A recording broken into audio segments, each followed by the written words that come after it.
આજે આપણે સ્વામિનારાયણ ભગવાનના વખતના એવા પ્રસંગો જોવાના છે કે જે વખતે શ્રીજી મહારાજ એટલે કે સ્વામિનારાયણ ભગવાને હરિભક્તો પાસે માગ્યું હોય, પરંતુ હરિભક્તોએ કંઈક ને કંઈક બહાનું કાઢીને એ વસ્તુ આપી ન હોય અને પાછળથી પસ્તાવો થયો હોય।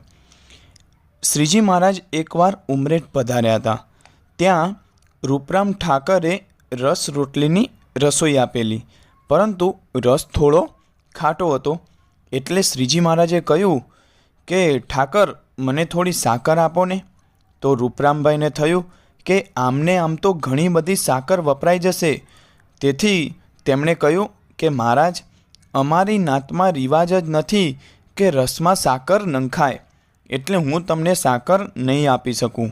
અને મહારાજે માગી પણ તે ન આપી શક્યા, અને પાછળથી એ રૂપરામ ઠાકરને ખૂબ જ પસ્તાવો થયો, પણ લોભે કરીને તેઓ મહારાજને રાજી કરી શક્યા નહીં, એમ કે મારી સાકર વપરાઈ જશે કરીને તેમણે ન આપી।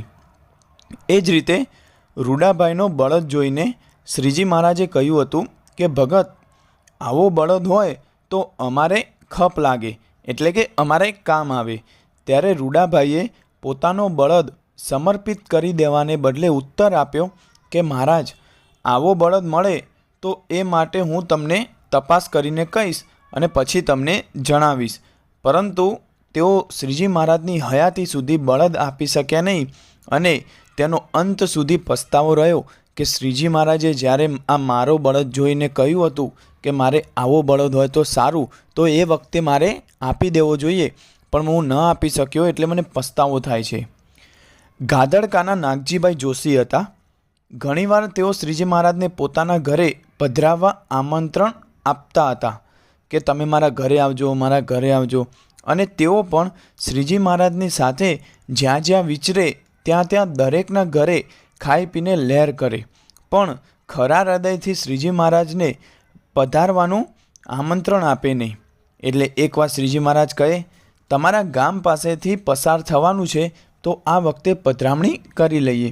અને એમ કહીને આખો સંઘ ચાલ્યો અને સૌ ગાધડકાના ભાગોળે આવી પહોંચ્યા, પણ નાગજી જોશીએ એક પૈસાનું નારિયેળ મહારાજના ચરણે મૂકવું ન પડે એટલા જ કારણસર મહારાજને ગામની બહારના રસ્તેથી સામેના ગામની સીપ તરફ વાળી દીધા, અને આવી લોભી પ્રકૃતિના કારણે તેઓ મહારાજ અને સંતોને જમાડવાનો લાભ લઈ શક્યા નહીં, અને આ બધું જ થતું હતું ફક્ત એક લોભના કારણે।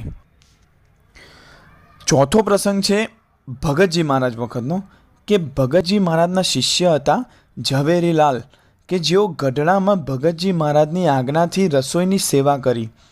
અડધી સેવા એમના તરફથી હતી ને સંઘે પણ એટલી જ સેવા કરવાની હતી, એટલે અડધી સેવા કરવાની હતી। અને સંઘના હરિભક્તોએ જે રૂપિયા ભેગા કર્યા, તો તેમાં થયું એવું કે ફક્ત 13 રૂપિયા ખૂટ્યા। એટલે જે મૂળ કિંમત હતી એમાંથી અડધી ઝવેરીલાલે કાઢી અને અડધી આખા સંઘે કાઢી, પરંતુ તો પણ 13 રૂપિયા ખૂટ્યા। તો ભગતજી મહારાજ કહે, ઝવેરલાલ, તમે એ 13 રૂપિયા આપી દો એટલે પૂરું થઈ જાય। પરંતુ ઝવેરલાલ કહે કે ગુરુદેવ, મારો ભાગ પૂરો અપાઈ ગયો છે, હવે હું એક પણ પૈસો ન આપું। અને પછી સંઘે જેમ તેમ કરીને 13 રૂપિયા ભેગા તો કર્યા, પણ ઝવેરભાઈને બળતરા શરૂ થઈ ગઈ કે અરે રે, ભગતજી મહારાજનો રાજીપો ગુમાવ્યો, અને પસ્તાવો થયો ને કહેવા લાગ્યા કે મારી ભૂલ થઈ ગઈ। અને ભગતજી મહારાજ કહે, ચાલો જૂનાગઢ જઈએ, ત્યાં વાત।